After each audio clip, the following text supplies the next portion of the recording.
මම මේක කළේ ඇයි කියලා හිතන වැඩ ඔයත් කරලා තියෙනවද? මිනිත්තුවයි පොයින්ට් එකයි.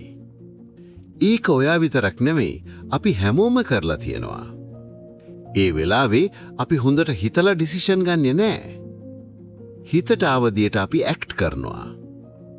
ඒකයි පස්සේ කාම් වෙලා මේක වැරදීනේ කියලා හිතෙන්නේ. ඉක්මන් වෙද්දි හරි වැරද්ද බලන්න වෙලාවක් නෑ. අපි මුලින්ම හරි කියලටක් තීරණය කරලා පස්සේ තමයි හිතන්නේ.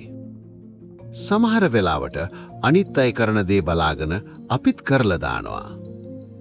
ඒ නිසා අමුතු ඩිසිෂන්ස් ගන්නේ අපි මෝඩ නිසා නෙමෙයි. අපි මිනිස්සු නිසායි. මේ වගේ ෆැක්ට්ස් මිනිත්තුවකින් දැනගන්න අපිව ෆලෝ කරන්න.